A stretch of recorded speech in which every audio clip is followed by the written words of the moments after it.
Hi guys, my name is Trinity and today I will be reviewing Sistersong by Lucy Holland. First, I have to say thanks to Hachette Audio for my copy of this audiobook. I greatly appreciate it. Okay, so let's talk about what Sistersong is about first.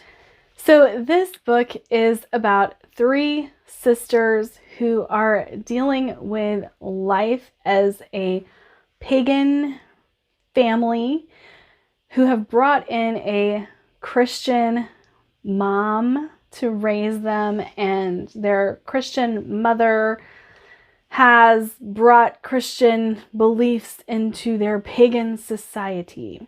This is a society very deeply rooted in magic and set in the old ways and just lives off of the land and what the land provides, and their magic is tied to the land. Go down is very interesting, but we're also dealing with the sisters' issues that they have along the way and how they're dealing with the fact that they hold this magic inside of them, yet they can't seem to be able to express themselves in the ways that they feel they should be able to because of the influx of Christianity in this world, and with one priest in particular.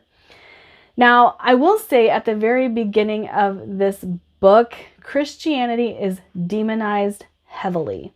So if that is something that is going to bother you, and yes, it bothered me, then I would recommend maybe skipping this book because it is heavily, heavily demonized.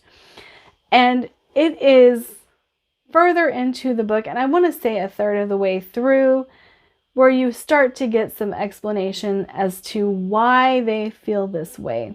And yes, this is a pagan culture, and so the Christian faith is coming in and saying you're wrong to all of these people who have believed a certain way for so long. And so it ends up a very touchy subject for everyone involved, and very touchy for the priest, very touchy for the sisters, very touchy for the people who chose to convert, very touchy for the people who chose not to convert.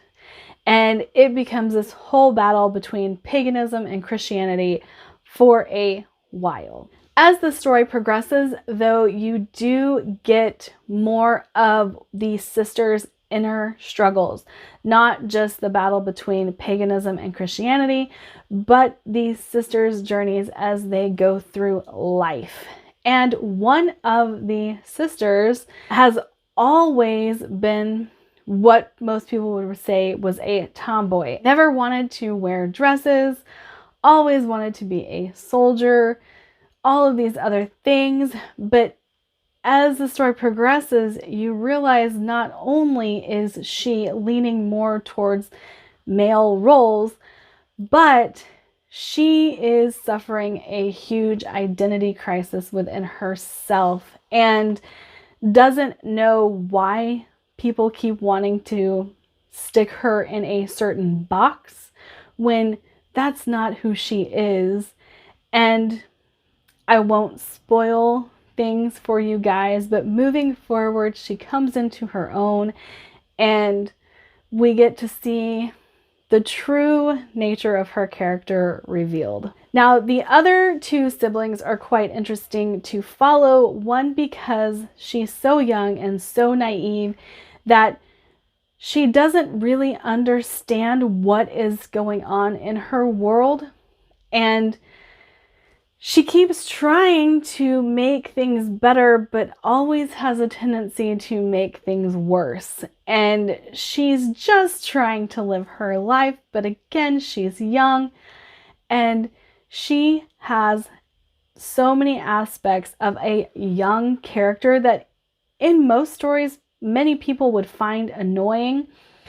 And I'm not saying that she's not annoying, but it makes her character so believable. And then we have the third sister who just is trying to do right by everyone. Just is trying to get by and survive and stay on everyone's good side. However, she doesn't know how to balance what is going on with her sisters, what's going on with her parents, and what is going on in the world. And most of the time, she is just a ball of stress trying to make it in this pagan versus Christian society and do right by her sisters and do right by her parents and do right by the priest, and none of it is working. Each of these sisters brings a different viewpoint of this world into play, which is what I think makes this book great. I think that this book examines the battle between paganism and Christianity very well, the battle with gender identity very well, the battle with sexuality very well, and acceptance. It deals with acceptance so well.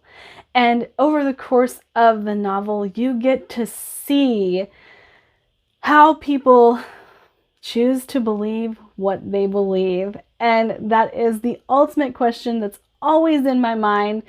Why do people believe what they believe? And this book showed us why these girls believed the way they did, why the dad believed the way that he did, the king, and just explores all of that. And I found it so rich and so fulfilling. I loved this book. I really felt like the representation of gender identity and sexuality in this book were completely heart-wrenching. The battle between the puritanical thought and the pagan way of life, it really made this book such an interesting read, and the examination of religion and how one acts according to their beliefs, fantastic. And like I said, it's a subject that I always find interesting. By the end of the book, I definitely found myself engrossed in these characters and their struggles and what they were dealing with in life. I cried. I felt like my heart was ripped from my chest in multiple moments, and towards the end of this book, it was beautiful. Beautifully written, great exposition in the story. And I can't say enough good things about this book. I will say that this is what I wanted She Who Became the Sun to be, and it was not. So I feel like this was my gift after I read that book, to be like, oh, that didn't work for you? Well, here's the book that will. Now, normally at the end of my review videos, I give recommendations based for if you liked this book, then you'll probably like these books. However, with Sistersong, I'm not sure I have read anything quite like it. I can say that there are similarities between this book and Malice by Heather Walter. I do think the exploration of why do you believe what you believe, all of that stuff plays into Malice as well. But that's basically the only recommendation I could give you guys for a book that is similar to Sistersong. But I do hope to find more books like Sistersong. And if you guys have any recommendations for me based on the fact that I absolutely loved this 5-star book, let me know. Like, subscribe, do all the fun things, and I'll see you guys in my next video. Bye!